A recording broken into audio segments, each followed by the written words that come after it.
Forget politics, throw out the news. Somebody throw out the news. Right now, we have very practical concerns that we need to be thinking about. We need to figure out how we can get to work, be able to make a living, be able to protect that living, be able to get back home, protect the people that we love. And so we're going to have to start looking at some practical measures for dealing with a new type of enemy. And this one is a hive, it's a swarm. This is pretty different than what you're going to see inside the ads and articles that you see inside most of your magazines. It's time to be looking at some pretty different solutions from what you've heard before. So we're going to take a look at a few scenarios today, some of the more common ones that it seems like people are running into where they need to be able to defend themselves, their property, their business. And I just want to throw out a caveat before we jump into all of this. I am not a door kicker. I've never been a soldier. I've never been in law enforcement. I've never been in a firefight. So, if you want to check out tactics, if you want to check out strategies and all that, please look elsewhere. There's all kinds of good stuff out there. I'm sure it's popping up right now. But what I am is a shooter and a gun reviewer, and I test the poop out of a lot of the stuff that you see here on the bench. And I've tried as much as possible to test these in scenarios that are very different from usual. There are plenty of reviews out there for different firearms where people just sit down at a bench and they fire it, see if it's accurate, etc. But no, what I try to do is figure out what the purpose is of each of these and then figure out some scenarios that can kind of illustrate what they're good at. And from that, I really have figured out quite a lot.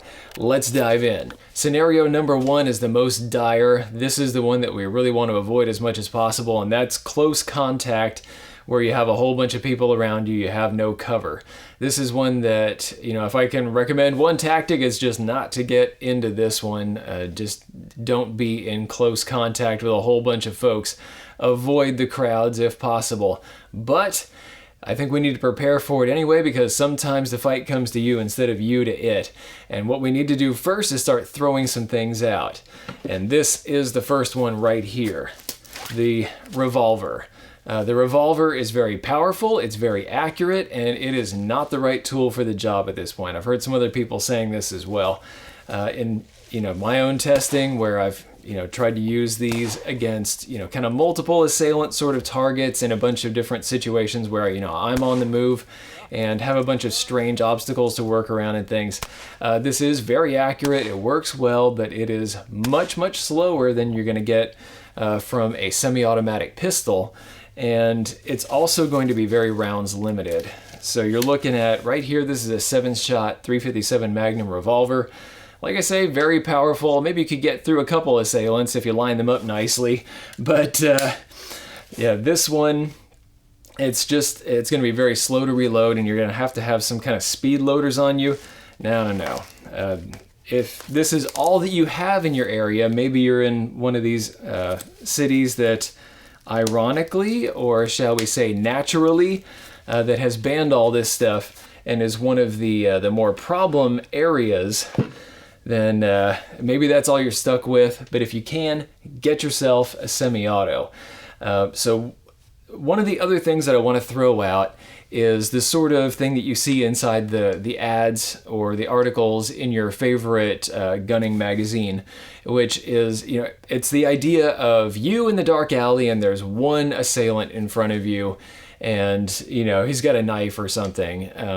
And that's how we sell a lot of these single stack magazine semi-automatic pistols. And they're great. I'm not going to knock them. I think that for most situations that people have found themselves in the past, and they are going to work very well. They're accurate, they're easy to carry, and I think for the most part, they sell well because they're going to increase the likelihood that you're actually carrying it. They're extra lightweight, they're extra thin, they're not going to print. And so for your average daily life, they're just not going to show up as much. They're not going to be as obtrusive. And so it is pretty likely you're going to have one on your person. But for this sort of scenario, that's not really going to cut it. And a long time ago, I purchased two different pistols. I got a double stack compact and I got a single stack. And I tried them out back to back. I sold that single stack after a while because of a couple of reasons. First off, though it is very easy to carry and very lightweight, of course your rounds limited. You're going to get about half the number of rounds in a single stack as you would in this little guy. This is a Taurus Millennium, the original one. They still sell the G2C, and then they also have the G2S that is the single stack. Definitely get that. It's time to trade in that G2S for that G2C because the extra, about 6 rounds that you get with this. Before it was a 7+1. This is a 12+1. You get 13 rounds in this puppy. It's going to not only have more rounds in it, but it's also going to be a lot easier to deal with and jump around from target to target if you are in one of those more dire situations. This one, getting from a silhouette target at close range over to another one, even at radical distances, different angles in a kind of a firing solution that I've set up. This is just very, very fast, very quick to get on target, very accurate, and it has all the accuracy that I'm going to need for some of those closer distances. You don't really need the extremity of the revolver right here, which can easily hit, kind of human-sized targets at 100 yards. This one is going to be good for that, close touching distance, just right up here, out to, however far your attackers are. Go double stack if you can.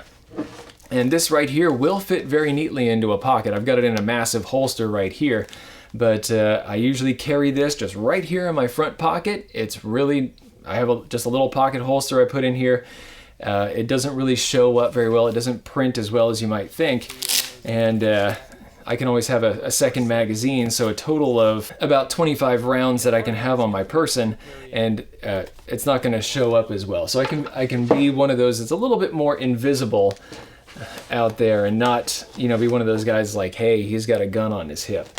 That's another tactical thing that at least I can imagine. For the most part, you don't want to make a show of force unless you're really trying to make that show of force in defense of some kind of fixed position or something. Now we get to scenario 2, which is going to be defense from a vehicle, and that's where these pistols will shine again. A good double stack pistol, a compact like this one, or a larger one like this where you can get even more rounds. These are the ones you're going to want to steer toward. This guy right here can hold 17 rounds in the magazine, 1 in the pipe, so 18 total. Get a bunch of mags if you can. As you can see, a pistol is going to be very maneuverable. I don't even have to really move my body. I just have to barely move my hand in order to go door, windshield, out the back.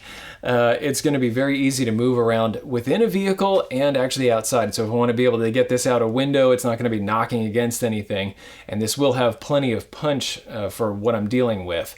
Now, another direction to head in if you want maybe a bit more stability and to be able to add a different kind of round is going to be this guy right here. This is a CMMG Banshee build that I've been working on right here. That series is coming out in just probably a couple days. But this is a lightweight way to get a whole bunch of rounds on target.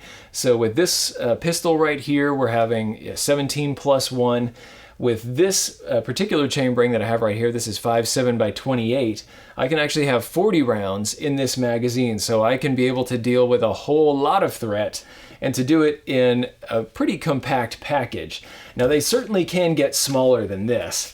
This one has the 8-inch barrel. There are AR pistols out there that have 5-inch barrels, so you can even compact these a little bit.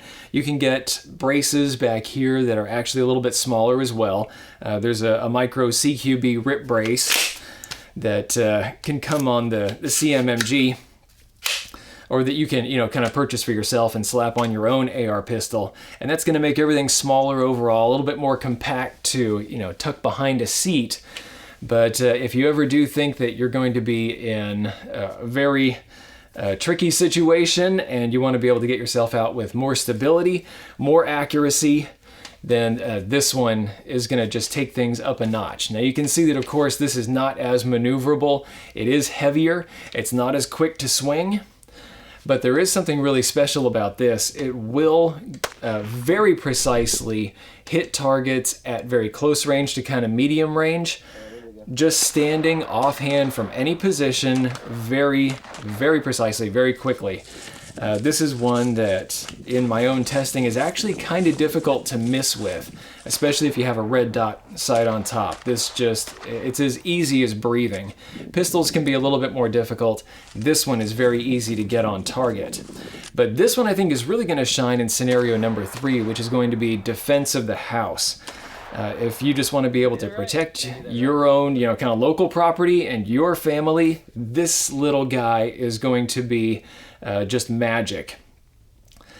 These are very maneuverable around corners, so if you need to be able to get around your house or in your yard, maybe around obstacles, you don't want to be knocking against anything, and you want to be ready for any situation, whether it's standing or prone or kneeling. These are just very easy to deal with. And like I mentioned, you do have those larger magazines. So here in 5.7x28, we can get 40 rounds plus 1 in here. If we are using 223, if we have one set up for that, we can get 30 rounds in a mag here and be able to bring quite a bit more heat. And then, of course, we're going to have a lot of the AR pistols are chambered for 9mm or 45 ACP.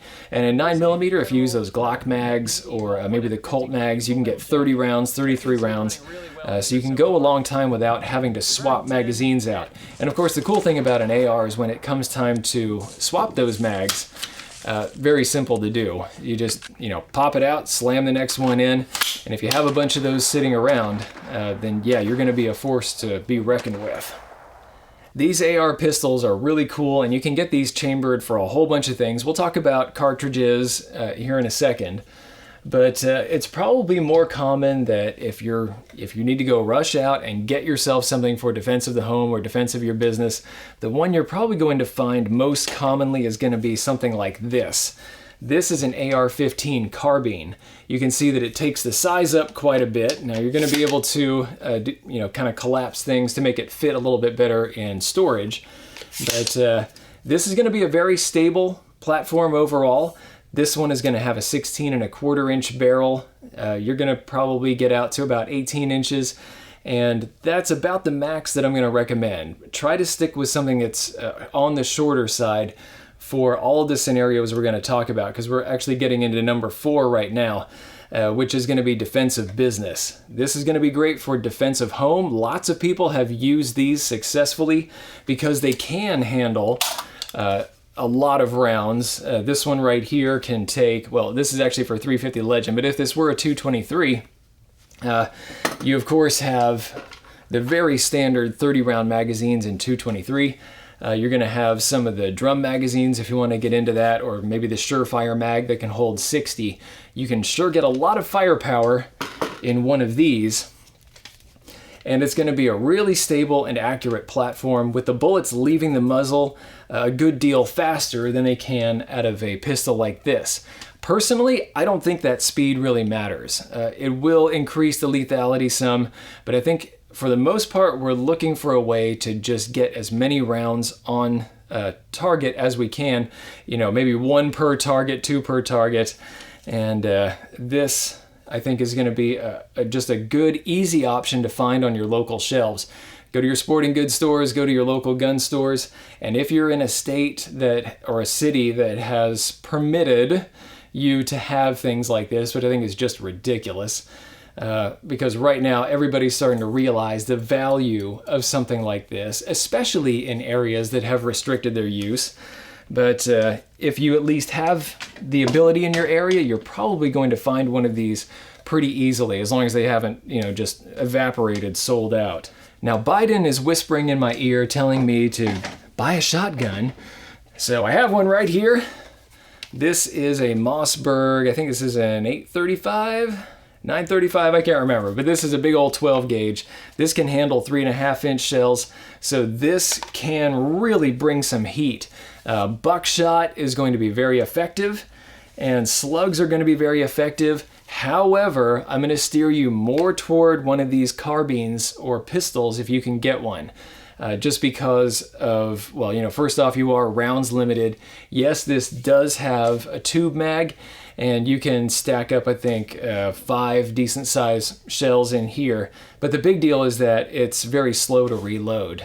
So if you are in a situation with a whole bunch of folks, I think you're not going to enjoy this quite so much as a gigantic 30-round mag that you can just quickly swap from one to another. So back to the carbines. If you are on top of your business trying to protect it, or if you're out front with some of your buddies trying to make a show of force to keep people away from it, this is a shape that everybody recognizes. It just has, you know, that warlike cachet to it. And there are a bunch of different things you can do with this. So before we jump into the discussion on cartridges, let's talk about some of the things that you can do with this to make it perhaps a bit more effective. Right now, on pretty much all of my carbines, I'm going to have a set of iron sights, and these can work, but they're very difficult to use when the lighting gets weird as you get past dusk, and that's where most of these swarm incidents are happening. They're also slower to be able to pop from one target to the next. They're really not bad. They can be quite quick, and in some of my testing I was able to get these on target very precisely and just a little bit slower than some of the others. But for the most part, if you can get a red dot sight, I think you're going to find this much more effective, easier to use. This is something where you get a pretty wide field of view as you look through this little tube. You just get your little red dot, and as long as the red dot is on the target when you pull the trigger, it's going to make that hit, and it's going to do it very quickly from one target to the next. Another option that a lot of people have been going to lately, and this is one that I can recommend, is going to be that low power variable optic like this one. This is the Falcon S8i. The one that you saw before is the US Optics TS6X, and both of them are actually very similar. They both work really, really well. If you can get an S8i, see if you can buy one. These are back ordered all the time, but these are really stinking cool. Both of these scopes have illuminated reticles, so if you dial these back to 1x to absorb as much light as possible from that tiny little objective lens right here, even in pretty dusky situations, and I have tested this, it is going to get enough light for you to be able to have both eyes open and to be able to see a pretty broad field of view. And then if you have that illuminated reticle in the right eye, then you can take your shots that way. I have a full video on the scope versus the red dot sight versus the iron sight, so check out that video here to see which one is most effective at somewhat close distances.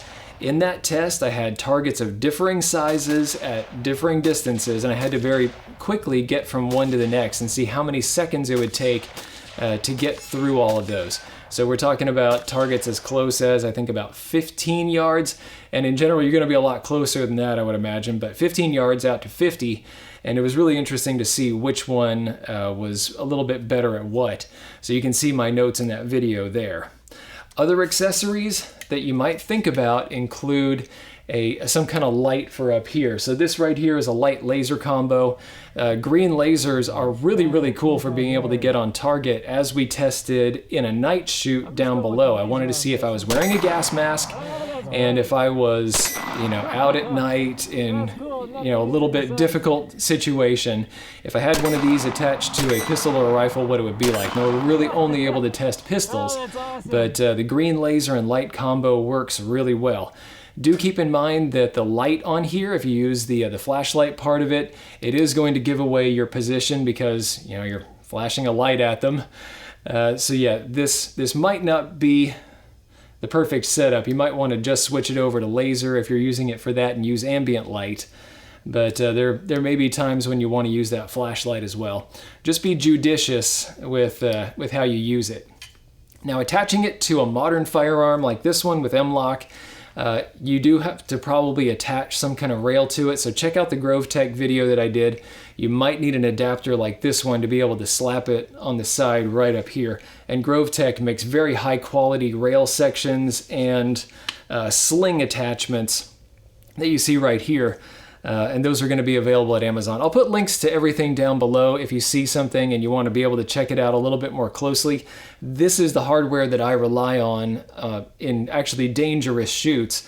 We've had both of these rifles out in hog hunts, and hogs, as you know, are animals that can come back and attack you if you get them cornered. And so I wanted to make sure I had the best of everything on here. and everything here did work out really well for those kinds of hunts. But then since we are talking about the socket right here on the side, you probably noticed in some of the pictures coming out of Coeur d'Alene that, a lot of the AR toting guys, they're going to have a sling, and I highly recommend a sling because it's going to save you for those long hours of standing out in front of a business or defending a neighborhood or whatever. This is just going to take a lot of that weight off your hands and arms and kind of free you up to be able to do different things. If you need to be able to use both hands and just have your rifle or carbine swinging free, then you can use a sling like this one. This is the Grove Tech 2-point sling. You have the Magpul, I think it's the MS3. I have one of those. It's one that can actually convert from 2-point to single point. And I have my socket set up right here so I can just pop this right in. And as you can see up front here, I did need an extra socket, so that came from Grove Tech as well. Don't forget that you can also use a sling to get better stability when you have to take a more precise shot. There are a bunch of videos out there. Check out what people have done with that. This might not be the optimal sling for that since this does have some bungee to it. This is more for carriage than for stabilizing the shot. But if you have more of a fixed sling that's just nylon webbing that you can quickly change its length, then you can do things like wrap it around your forearm in order to make more precise shots. Probably not what we need for this situation, but it's something that you probably should try out even at home with dry firing. You'll see that you make a really big difference in accuracy. You all know that I love my bolt-action rifles, but this is one time where I'm going to lay them aside. I would not really be interested in using a bolt-action rifle unless I had to. They are just slower to work with, they're slower to load up, and they're going to have pretty small magazines for the first part. If you live in an area where semi-autos are banned, though, there are a couple of bolt-action rifles you should take a look at. First off, take a look at anything that's going to have a detachable magazine that you can get more magazines for, and especially if it's going to have some higher capacity ones. Any of these bolt-action rifles that can accept the AICS pattern magazines, so that's going to be Accuracy International. You can just look up AICS bolt action and you'll see which rifles can handle it. There are a bunch of Savages, there are some Rugers, there's Tikkas. This is a really good way to go because you can get some pretty inexpensive Magpul magazines for those and be able to slap those in and have maybe 20 rounds on hand for a kind of a short action cartridge. But then there are also some that accept AR-15 magazines, so keep your eye out for these. You have the Mossberg MVP, for example, that can handle any AR-15 magazine from, a 5-rounder all the way up to 30s and 60s. Even though this rifle will run more slowly because you're having to cycle the bolt yourself, you have to take your hand off the trigger and you have to cycle it, and you might knock your scope off a little bit where you're pointing. It's still going to be running pretty quickly and you're going to have a lot of rounds on tap. Now let's talk about cartridges because this one is going to be a pretty big deal. Right now there's probably a huge run on ammo. If you go to your local gun store, your sporting goods store, if you have a Walmart that still sells ammo, you're probably going to have a tough time finding some of the stuff that you need in order to take care of yourself and your business. Thank you, gun banners. You guys are doing great. For your pistols, I'm going to recommend the usual, and that's going to be 9mm. So if you do have a choice of chambering with your firearm, 9mm I think is the way to go.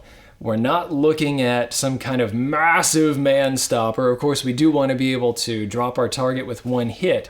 But as you know, 9mm has been proving its stuff for a good long time. As long as you get the right bullet, get a hollow point if you possibly can. But it is going to be very effective, and this is going to have reduced recoil versus some of the others like 45 ACP. It's going to mean that you get back on target much more quickly, and that's actually one of the benefits that I didn't really mention here with your double stack pistols like this one. This is very quick back on target. So after I take a shot, that 9mm recoil, even with a pretty hot load, just isn't that bad. It pops right back down onto the target. So if I need to, do a double tap, or if I need to very quickly move to the next target, the extra width that you get with your average double stack magazine pistol is just going to fit the hand better. It's going to point in the right direction initially much better, and then it is going to get back on target that much quicker as well. Also, a lot of these pistols are going to have better sights, so that's something to think about as well. These hard sights stick up quite high, so it's pretty easy to get on target. This points naturally for me, and even in the dark, I should have no problem getting on target there. Anyway, back to ammo. 9mm is going to be one that you can really stack up the mags. You're going to be able to get a lot of capacity with some of these. If you have a Glock, you might be able to get some of those 33 round mags. That's pretty silly. It's actually really long and kind of clunky, but you can still get at least your normal mags and top those up like 17 rounds, 15 rounds, and you can have a whole lot on tap, and it will be quite a bit of firepower. If you are on the AR-15 pistol or carbine side, you're going to have a lot of options now, but still the basic one, the one that you're going to find most often, is going to be 223, or for those of you that aren't familiar with a lot of this stuff, 5.56 by 45. They are not exactly the same thing, but if you are buying a modern AR-15, you can get either of them. Get 223 Remington like this, or get 5.56 by 45. They're both going to fit in there. They're both going to fire just fine. You're not going to have any pressure issues. This will work. And this is going to be the ammo that you find most often. This is an M193 clone. This has a 55 grain FMJ, or full metal jacket bullet. And these are the ones that the Army has been using for a very, very long time. This is also the one that people kind of complain about. This bullet is not that well known for tumbling. It kind of depends on your rifle setup and the distances you're firing at. It is effective though. A rifle round is just plain going to be more effective in most situations than a pistol round. So if you have loaded up an AR pistol or a carbine with one of these, expect it to do great things, even with this. If, however, you have the option to get something that is either a hollow point or a ballistic tip, go with that. It's going to dump its energy much more quickly in the target that you're actually aiming at, and it's not going to take that energy and put it someplace else, on the far side of the target where maybe you have something you don't want to hit. It's gonna be more effective on your immediate target, and then safer for everything beyond that. Just something to think about. My personal recommendations would be the Hornady Black, especially you have the 75 grainer. If you have a high twist rifle, and you know that you do, go with that stuff. It's really good. I've done ballistics gel tests with it. You can check out the full playlist here to see how different 223 bullets perform at practical distances in ballistics gel. So you can kind of see what sort of damage they cause. A hollow point or ballistic tip is just going to do a lot better. And in that series, you'll actually see how FMJs fall down, how they just kind of, just poke straight through and don't really do all that much damage. The best you can hope for is that they're going to tumble. Some of the other options, just take a look at anything that's ballistic tip. You're going to have more in the Hornady series. You're going to have a bunch from Federal. Hunting loads also. If you see anything that's designed for, it has a little deer or an elk on it, some kind of animal on it, or even if it has a prairie dog, that's going to be a varmint load. It's going to be one that's designed to blossom very quickly and be able to dump its energy. So check out the catalogs of each of these guys, see what you can find. If you can get more effective ammo, please do, and get a lot of it. Get a bunch of mags, load them up.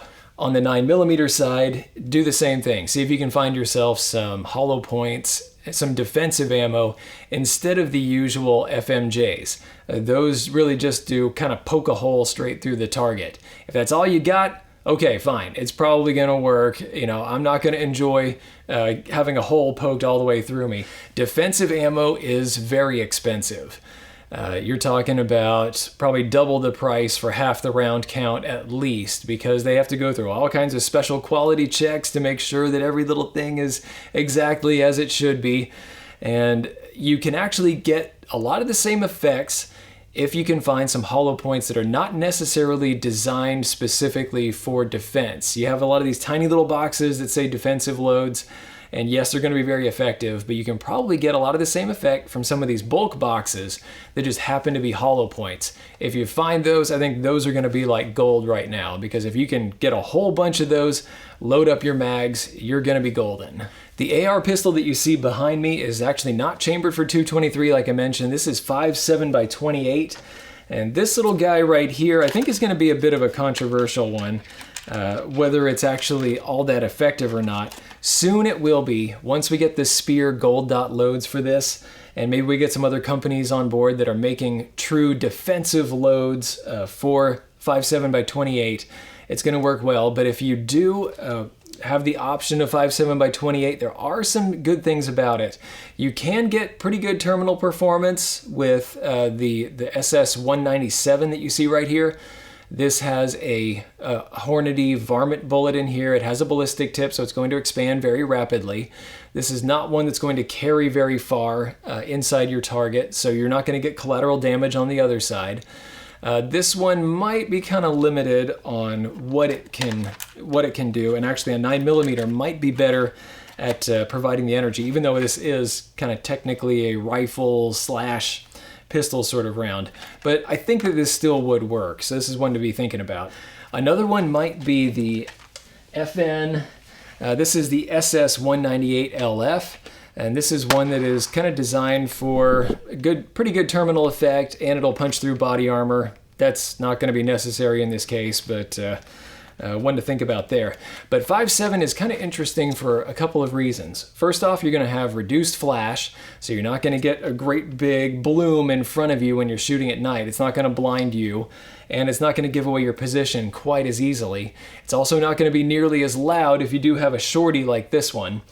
And it's also going to have very reduced recoil. So if you need to be able to, track along with your targets, maybe make multiple hits on a target, then this one, is going to be stable, and it's going to be just going to be less blast and recoil overall. So you're going to be able to stay on your target pretty quickly.